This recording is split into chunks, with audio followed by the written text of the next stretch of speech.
Welcome everyone to this week's version of the Articulation series, where art informs Torah and Torah forms in art. This week, we talk about Parshat Chukat from a lens not of presence, but of absence and void. We are honored to have had Sam Fein and Rabbi Mike Rothbaum share in Torah for several months as they came closer and honed in at the topic of today's Parsha. And before we get into the presentation, I'd just like to introduce both of our speakers. Sam Fein is a Boston-based artist, originally from Tucson, Arizona. Her artwork has been included in exhibitions at the American Visionary Art Museum, Smack Mellon, and Hillier Art Space.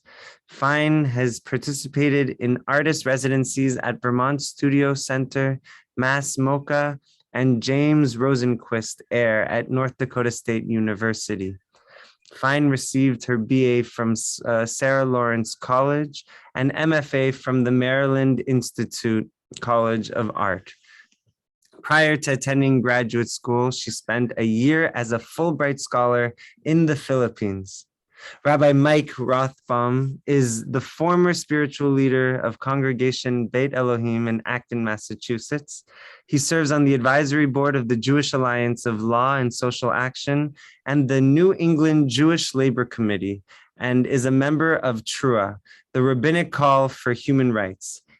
He lives with his husband, Yiddish singer Anthony Russell. Without further ado, Rabbi Mike, would you frame the Parsha for us? Sure. Thank you, Devere. Yeah, we forgot to, you had asked me if I wanted to include the new place. So the new place is in Atlanta, Bet Havarim. I'll be starting there next month as their rabbi. So big changes. It is appropriate considering that we're in the book of Numbers. How's that for a rabbinic segue? Book of Numbers is Bamidbar, in the wilderness, in the desert. Hey, Yola. So nice to see you. We're in the desert. We're moving. We're traveling. You could think of... oh, and by the way, let me just say this also. It's been such a blast to work with Sam. He's a great artist and a great thinker, and this whole experience with you, Devere, has been wonderful. So thanks to the both of you and to everyone who's showed up here. Back to the text. We are in transit. The Israelites, the whole book of Numbers, Bamidbar, in the desert, is transition time. We are going from slavery and Sinai, the degradation in Egypt, the revelation at Sinai, to the Promised Land. But it takes a while to get there. And the Israelites are sort of growing up in the book of Bamidbar. They're going through their adolescence, and so there's a lot of complaining, there's a lot of learning, there's a lot of challenging of authority. There's a bunch of incidents which might seem disconnected, but I do feel like they all fit into that theme of changing and growing. First of all, there's the odd text describing the ritual of the red heifer, para aduma, in which sacrificing a red heifer somehow creates a purification ritual, that the ashes purify those who have been taken out of the flow of life in some way. Very peculiar, esoteric, maybe mystical. Um, there's then an argument uh, that happens right after the death of Miriam, which happens right after the description of the red heifer ritual, and that's the beautiful art that you're going to see in a minute that our artist Sam Fein has created. Miriam dies, and there is tumult because there's no water, and to get out of the realm of the specific the pshat of the text. The text doesn't actually say that Miriam was in charge of all the water, but it stands to reason, say the rabbis, that after she dies and there's no more water, she probably had something to do with the water. It causes tumult, it causes doubt, even in Moses, who, when the people complain about the water, he gets all worked up, and he, instead of speaking to the rock, which will give forth water as God instructs him, he gets angry and he strikes the rock.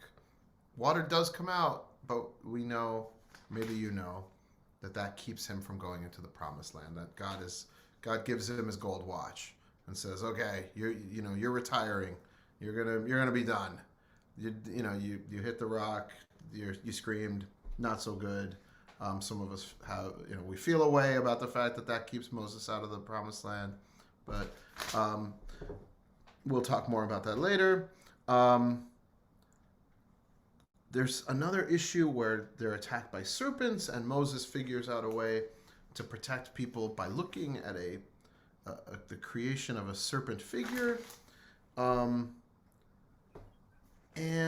there's an engagement in battle with the people of Bashan, and they end up at the steppes of Moab, very close to Jericho.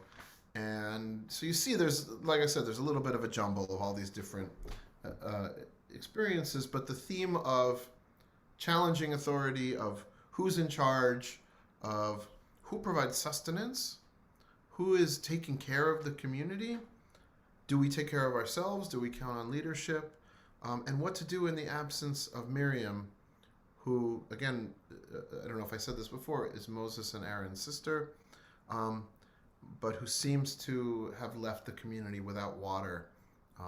Obviously, when you're in the desert, not having water is a big problem. So there's a lot of communal challenges here, and the conversation that I got to have with Sam about these challenges resulted in a remarkable piece of, actually a couple of pieces of art, which I'm going to stop talking right now and let Sam talk about. All right, let's see if I can do this.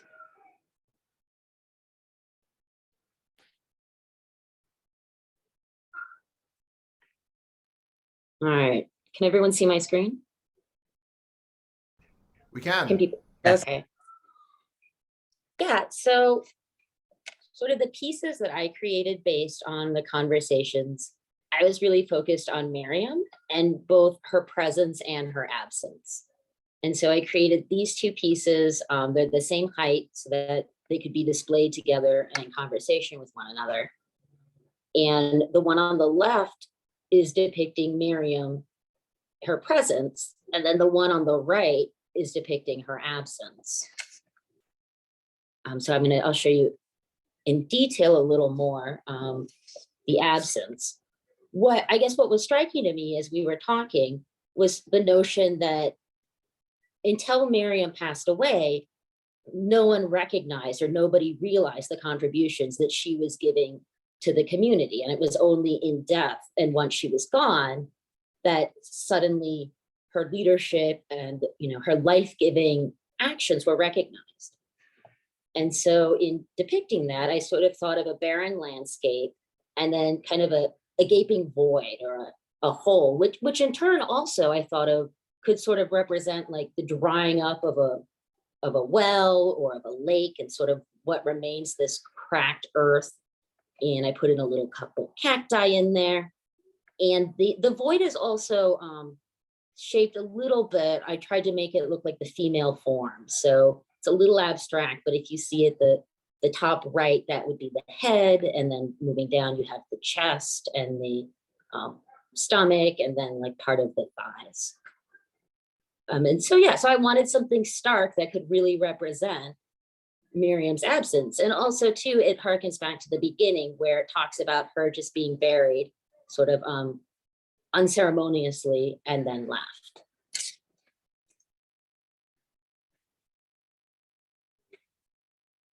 And so in light of that, I wanted to create something that celebrated her presence and sort of the memorial or the recognition that I would like to give for her that I thought was lacking.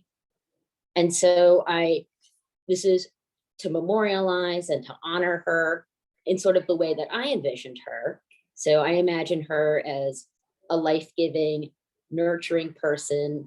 You can see on her cloak, I've depicted a number of different plants and animals, which represent all of the beings that she was giving life to. You can see there are drops of water coming off of her hands and sort of resting in the mouth of, and that lizard type thing, that's called a Gila monster, that's native to the Sonoran Desert where I'm from.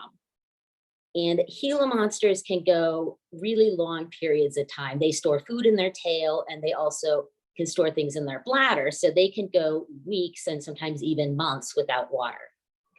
And so I thought of that sort of as a metaphor in a certain sense, because here she is kind of, and again, you can see the top of her hood sort of blends in with the cacti behind her. It's again, sort of, it's a quiet presence, and yet it's life-giving. And it's not widely recognized, right? Because a Gila monster could go on for months, and you wouldn't realize that she was the one who had given the sustenance. So I wanted to depict it sort of like that. And I guess another thing that I was really thinking about was sort of, again, when I was thinking of her leadership and celebrating sort of a quiet leadership, I think, a lot of times we have envisioned what or who a leader is. And it's really easy to think about someone like Moses, who is standing in front of the community, who is very present, who people turn to make a decision. And yet human beings are fallible, right? And so what happens when the trusted leader inevitably fails? So for me, I was thinking more about the importance of interdependence, and then also looking for leadership maybe in ways that we haven't considered before, or questioning who we think are able to be leaders or who are capable of being leaders. So those are the main ideas. Thank you. Thank you. Rabbi, would you kind of like to take us in your process of seeing this art and like how it impacted your Torah? Yeah, well, it's just, I think the two pieces are really extraordinary. Sam and I were talking about this idea of Miriam and her connection to water, and we know, maybe we've heard Miriam's well talked about in maybe some midrash, some legend. We maybe have Kos Miriam, Miriam's cup at a Seder, if we're at a progressive Seder. There's the tomato on the Seder plate and the olive, and there's the cup of Miriam, but there's a connection with Miriam and water, and Moses and Miriam and water, that goes back to their childhood. First of all, let's start with her name, and the letters Mem Resh Yud Mem could also be Mar Yam. It could be the bitterness of the sea, and we know that when Moses is born, there's a genocidal edict that's happening in Egypt that says all the boy babies have to be thrown into the river, into the Nile, which would, to put it mildly, despoil the sea, right? There would create bitterness in the sea because it would be the bitterness of genocide. And also, given what's going on in our country, notice that uh, the womb is a matter of state policy under Pharaoh in Egypt, and that's what pharaohs do. They tell people what to do with their bodies. Um, Miriam, uh, when her parents, according to Midrash, become so despondent about this ruling that they don't procreate, they don't have sex anymore.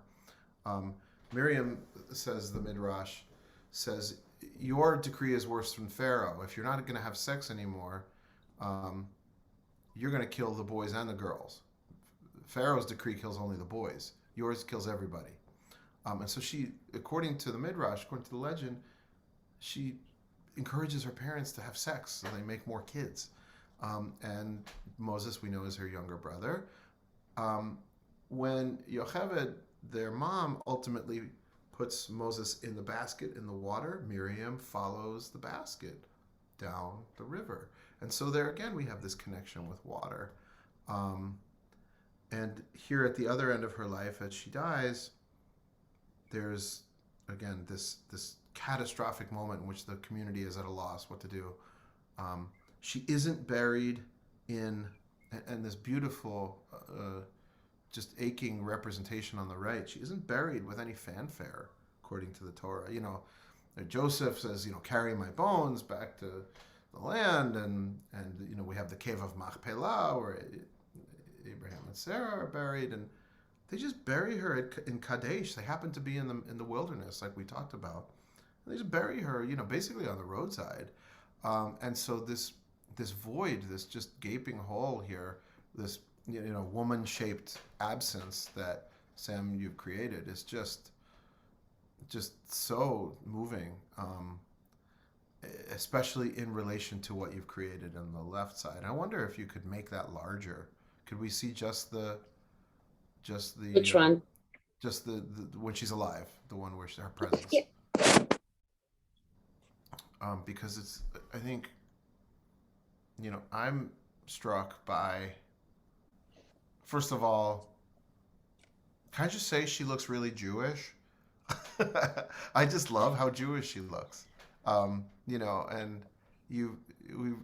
I think there's so many non-Jewish depictions, artists, Renaissance artists, more modern artists, there are white European non-Jews who are creating biblical art, and they look, you'll forgive me if you don't like the term, they look goyish, the people who are in the biblical art. And I just love that this is clearly this Jewish woman with these big eyes and the eyes are, have water in them, right? The aqueous humor, is that what it's called? I'm reaching the limit of my biological knowledge, right? So you see the water that she's giving almost reflected in her eyes. I just love that you've created that, and that she's in the midst of a cactus. She's in the midst of a succulent, and it looks to me like it's the inside of the cloak that has all of this life in it, which I found very, very evocative. We haven't talked about this, Sam, but the two branches of the succulent that are on the top, they look like angel's wings to me. I don't know if you did that on purpose. So there's something angelic about her. And then this Gila monster in the middle, in the dripping water, and the open mouth corresponding to her eyes, or balanced against her eyes, and the glow against her cheek of the inside of the cloak. Just found it so moving. I'll bring Moses back into it just because this is something that we talked about. Moses hits the rock because why does he hit the rock? He gets all worked up. He says, "Should we get you rebels water?" when the people complain. And some commentators connect his name calling to the fact that he's not allowed to go into the promised land. You rebels, and what are the rebels? They're asking for water. They're not asking for, they're not asking for mimosas. They're not asking for, single malt. They're asking for water. It's not so rebellious, right?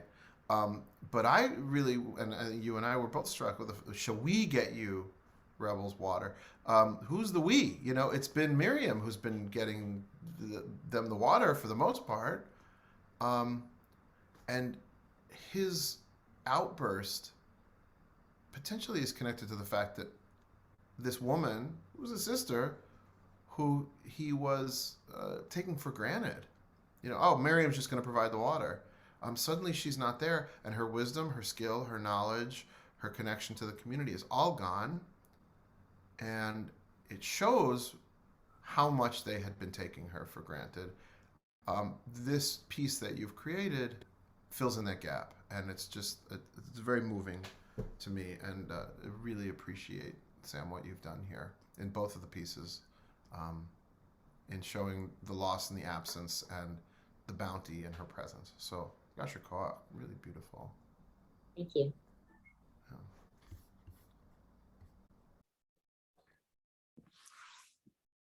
How is it for both of you? I'm curious to if you'd share about the process of studying with one another and coming to this magnificent work.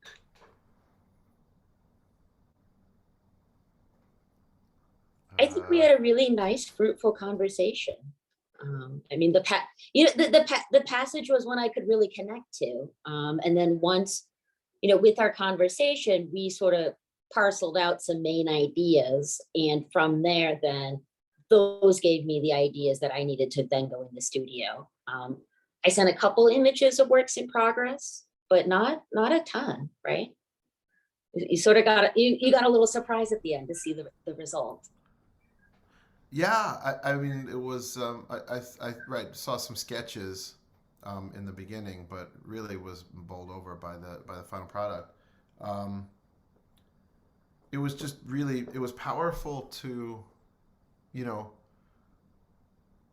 Ayola is here, so you're the second artist I've gotten to work with, you know, and the second woman. Uh, just to have the subtext that's often here is the lack of recognition of the contributions of women, and that sort of became the text. Not sort of, it did become the text in the text that you created here in this visual text.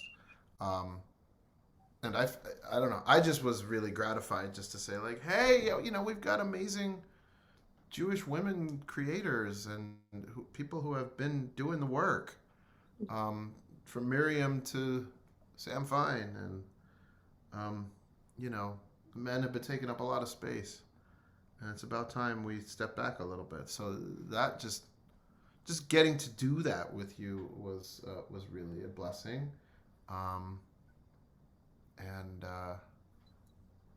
I'm just, you know, again, as commentary, it's fantastic, but just as a visual, as an image, it's, you know, it's visually arresting images that you've created. So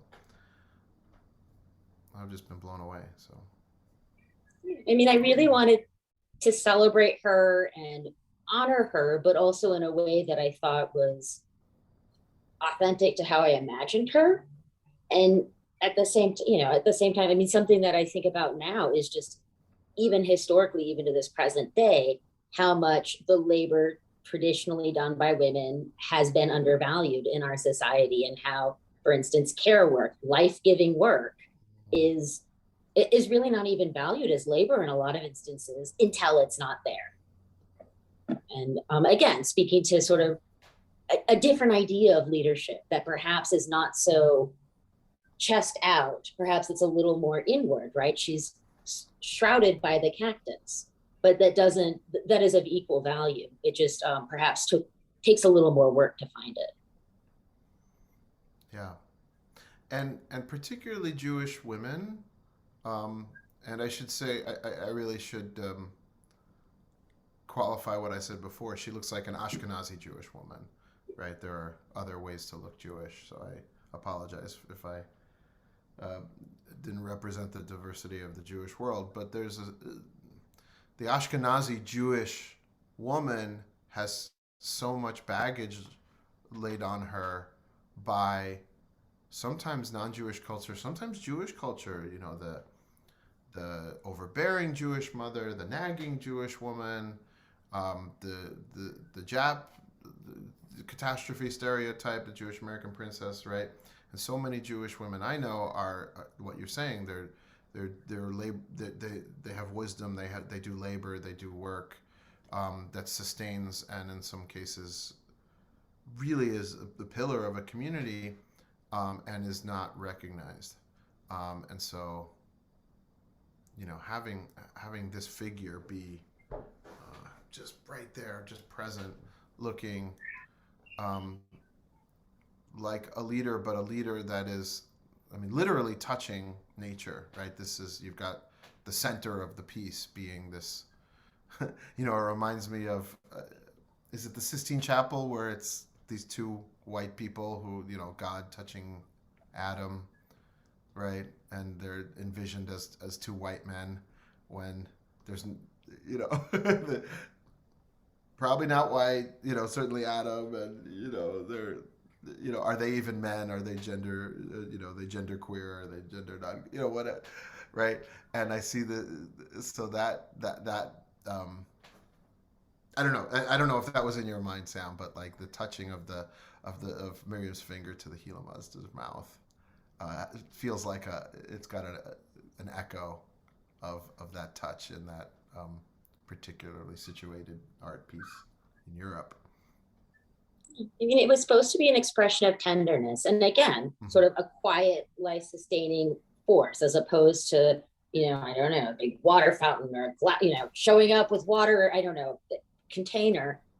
Just something really intimate that's happening privately, where the water just drips off of her fingers into the Gila monster's mouth. And again, it's something that it's a small act, and most people aren't going to notice it, and the Gila monster is going to go on for weeks or perhaps even months without needing water. Perhaps you see the Gila monster in the desert with no water, and you just take for granted that it exists or that it's alive, because these little quiet acts they're not seen, and they're not bragged about. Right. And there's something also about succulents, right? Something about plants that can go for so long without getting water. There's a sense of eternity there and endurance, netzach in Hebrew. That's very powerful.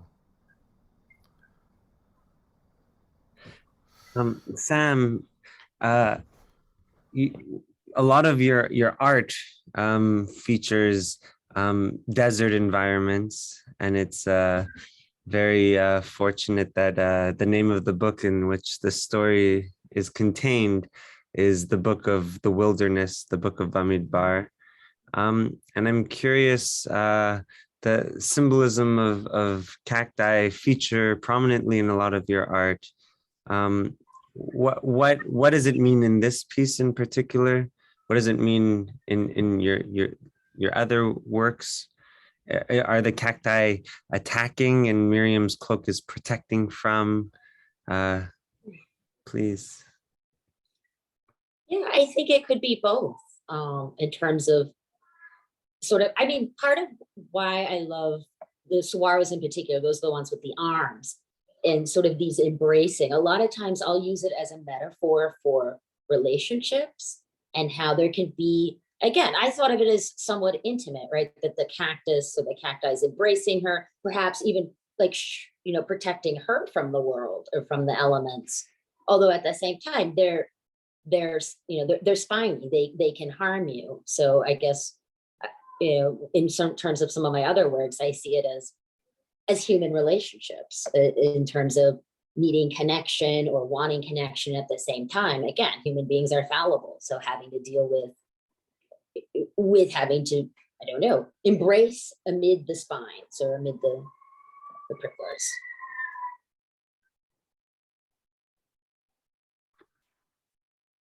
And in this piece in particular, I also just wanted to highlight her connection to the environment, in particular by repeating some of the cacti, the thorns and stuff on the top of her cloak.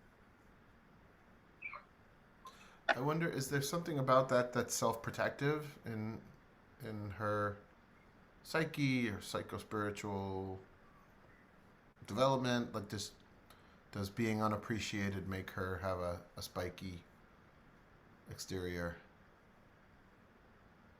Am I reading too It's much into it? no, well, that's possible. I mean, I was thinking in a general sense. I think there's also sort of the trope of the self-effacing giving tree person who isn't recognized for what they give, and they give so much that they're depleted.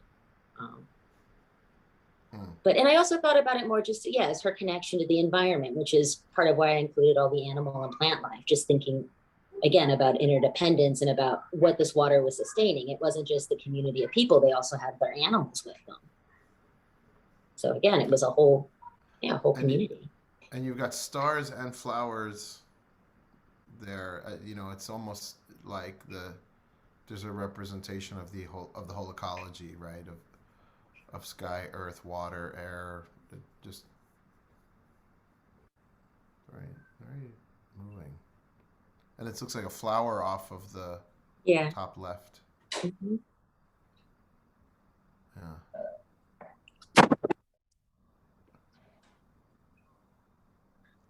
There's the trope of the Jewish trope of the sabra, the Yeah, I was individual thinking that too.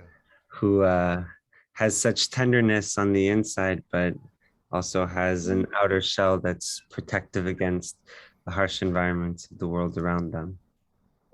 Rabbi, I'm curious. The second image evokes a hole in the ground, and Yeah. last week's parsha also spoke about a hole in the ground that that was Korach. a Yeah. destructive hole, and kind of thinking about the well as this hole of life. If you have any Hmm. insights or thoughts to share about the the two different holes that are featured in both parshiot. Yeah. Well, there's also. I mean, you could, if you want, you could look at all of creation as a little bit of a hole of an absence, right? The Kabbalists talk about tzimtzum. Um, Sam and I didn't talk about this, but maybe we should have. That how is there a created universe? How is there a physical universe when God is everywhere? God is Ein Sof, without end. Yeah. So God does this incredible act of, it's really a birthing process, and to go back to the idea of God as not as male or not exclusively male, right? That there's a multiplicity of genders within God's self. Um, that God does this contraction, right? And I don't think it's a coincidence we call birth pains contractions, right? God contracts, leaves a space. It's called tzimtzum in the Zohar and the Sefer Yetzirah. This contraction from all sides. God leaves a space, and that allows there to be a created physical universe, because otherwise God would take up all the space. So, what can space do? It can be an area for creation, right? The famous Canadian rabbi Leonard Cohen said, "There's a crack in everything. That's how the light gets in." Right. So, do we let the light in, or is it a place of destruction? Certainly, in Korach, in the Korach story from last week, if people aren't familiar, Korach is this ultimate populist leader, where he shows up with 250 of his closest friends very publicly. Right. We talked about the Book of Numbers being this. The adolescence of the Jewish, or of the Israelites. I shouldn't call them Jews yet; they're not Jews yet. So here comes Korach, a big shot, a macher, with 250 machers, and says, "Hey Moses, aren't we all equal? How come you're the leader? We should all be the leaders. We should all share power." But of course, Korach wants it for himself. Moses throws himself down, and he's very humble. Of course, he does have a little bit of an argument with Korach, and says, "Okay, instead of pistols at high noon, it's fire pans tomorrow." And they bring their fire pans, and whoever God accepts the offering out of my fire pan, it feels a little bit like some toxic masculinity. I will say that. But whoever God's whatever offering God accepts, that person will be the legitimate leader. Of course, God accepts Moses' offering. Korach's offering is not accepted. The earth opens up, very much a similar. You could imagine a similar vision, and Korach and his band are swallowed up. Now we've got Miriam being buried also in a space on the ground. Hadn't thought of a connection, Devere, but it's having said all of that, but it's interesting the idea that they're swallowed alive, and in fact, we think the whole family and the whole band is swallowed up, but we know that the sons of Korach have psalms that come along much later. So how could they still be around? Were they actually singing from the underground? Is there somehow a spirit of chutzpah that lives in the Jewish people, and that they can write these psalms? And is there a spirit of Miriam, even though she's in the ground? You know, we do remember her song. We do remember, playing the timbrel at the the splitting of the Red Sea. Another connection to water. We remember her in this artwork. So there's a famous old blues song, "Death is not the end." So maybe there's something, even when we die, there's something that lives on, whether it's Korach's rebellion or it's Miriam's teaching about being a soft, gentle, wise leadership, the way that Sam has described. Beautiful. Sybil has a question. Sam, as usual, I'm so proud of you. I have a question about the Miriam piece. Did you choose the Gila monster because of its connection to water? Is that why you chose it? Yeah. Also, too, in general, I mean, as you know, I like the desert imagery. I like to do iconography that sort of highlights where I'm from. And so that in turn was also something that I haven't mentioned is that these animals are extremely poisonous, and there is no antidote to their venom. So again, that could be another when we think of sort of, being embraced versus being harmed by the cactus, who's protecting whom. Again, giving sustenance to this creature that if it bit her could really harm her. When I first saw it, I thought, why didn't you use a cuddly little lamb or something sweet? And now I understand why you use this. And to me, she's holding the Gila monster like a baby.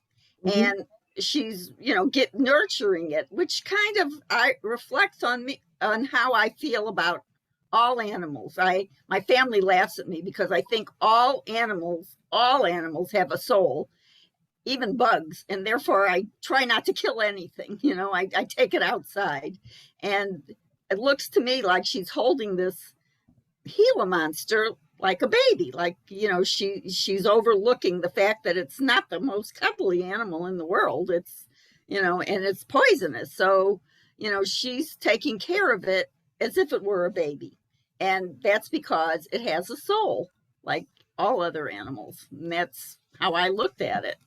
That it's an animal with a soul. Did you think about that at all, or is it just because of the water? So one thing that as you say right now, that kind of brings up for me is just, certain things I think socially are really easy for us to love, or that we're drawn to. You talk about a furry, like had I done the bunny or something like that, everyone would go, oh, how cute. And I think that, for some of us, that there are people or things in life that are hard to love, right? That maybe there's certain people that are a little bit more difficult, or, et cetera. And so showing, but again, I guess, showing that these people or these beings also need love, need compassion, need sustenance, like you say. Yeah, So there's a couple things, Sybil. First of all, there's Jewish teaching also that animals have souls. That the Yetzer, there's two creative forces in a human being. There's sort of a more, sort of a life, protect yourself, sustain yourself, Yetzer force, right? We sometimes call it the Yetzer Hara, the evil force, but it's you got to keep going. You got to make sure you have food, shelter, water, procreation, and then to the human is added the Yetzer Hatov, the kind of more thoughtful, ethical soul, but that humans share a part of their soul with the animal soul. So all creatures have a soul, even the bugs. As much as it's hard to acknowledge when they're biting you on the hiking trail. The idea that, Sam, you just added that everybody deserves compassion and love, and even if they're not cuddly, it really makes sense in this story because Moses is so annoyed with the Israelites, right? And by yelling at them, it shows that he's lost his compassion for them because they're not asking for something extravagant. They're asking for water. Well, if you think of them like using the baby metaphor, right? If they were all children, they'd just be, again, what do babies do when they're thirsty, they're hungry? They cry, they whine, they make noise because they need to get their needs met. Totally. Really well said. So that's what they're doing. They're acting, we call them the children of Israel, right? They're acting like children. But if you're going to be a leader, you got to have compassion even when they're acting like doofuses. So love what you've added there. And it all just comes through in the image. So Speaking about this life force of water and the power that it has of healing and of this well, there's such serendipity to an experience that happened today to Ellen. So Ellen, would you like to share your story?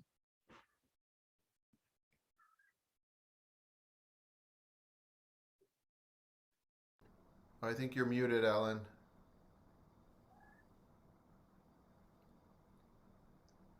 Okay, am I unmuted? Yes. Okay. Hi, Selena. Hi, Simple. Hi, Sam. Everyone, it's just my family on the call. Thanks, Mom. That's and Baltimore okay. Mom. I'm sharing this. Anyway, I was drawn to Sam, I just love this piece for a million reasons. I love you and I love your work and the way your brain thinks. But today, I'm still like reeling from the serendipity of this because this morning I experienced my first mikvah ever. And I have chills just kind of talking about it now. Talking about this wellspring of water and the healing. It was a remarkable experience. We happened to have an incredibly beautiful mikvah at the Soul Center at the synagogue near me. And I went to mark my 70th birthday. And there was just, I don't know. I'm still processing the feeling and now coming together with all of you and Sam, seeing your image of Miriam and the water and what it represents in so many ways. And a huge part of my experience today at the mikvah had to do with the generations of women who have come before me. I thought about that a lot. And then I got a succulent plant in the mail as a gift. when I got home. I mean, come on. There is such serendipity that I'm quite moved. And I hurried, and I was a little late to coming home, and I thought, oh, well, maybe I won't come in to the Zoom because it's a little late. And oh my gosh, I am so grateful that I did. I'm happy you did too. It's nice to see you. Same here. I love it. Can we make prints of the piece? Because we all can't have it. It could potentially be in the next print series. Those who, you can go on my website and see when I put out a new series of prints. And I will say that the original is currently available as well. Okay. Well, this was a pleasure. Thank you. And thank you, Rabbi. And I love the dialogue between you and Sam. Taking parshas, taking moments in and then connecting it with an art form and seeing it through an artist's eyes. That is just the coolest thing. I just love it. It is. And I mean, in this country, in the US, we don't support artists the way they should be supported, like in Europe and in Israel. Well, history can be taught so beautifully through art, through what was happening in art, music at the time, and religion. Well, and Jewish teachings can be the same way. I mean, so I was going to add that the Jewish world also sometimes sees art, theater, music as peripheral, and you can see this is Torah. This is Torah. Yeah. The finger touching the lip of the Gila monster is just it's just very moving to me. It's so and Torah coming alive. But I know there's other questions, so I'm going to stop talking. Thank you. Should I unshare screen, or should I keep the image up? Sure. And unshare so that we could see your faces better. Yeah, I haven't seen who's on the call, so. Is my screen unshared? Arturo has a comment. You're on mute.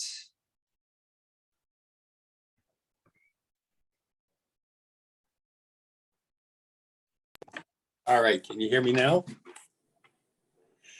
Well, I am Samantha's father, and I'm very proud of her.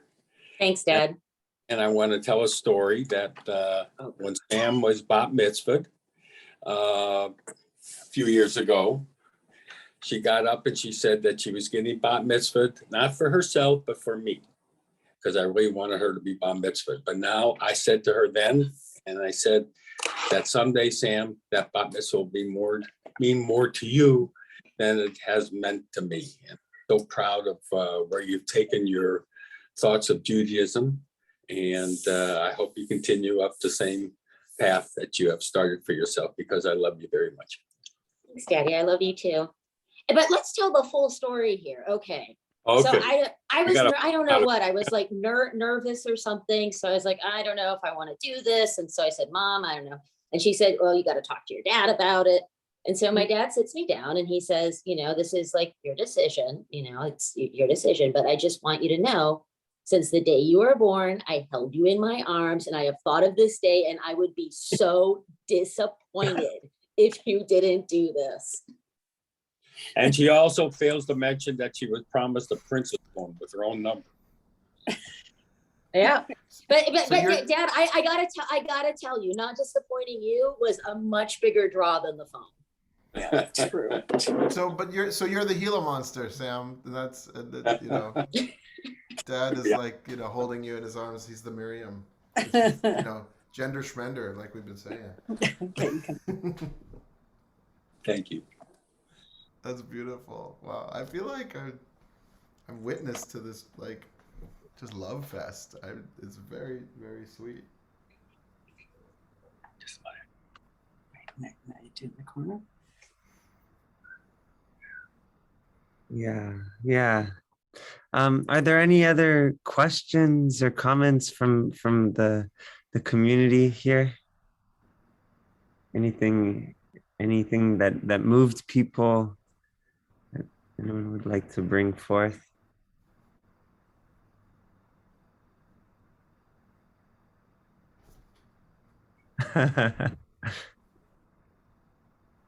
Wonderful, wonderful.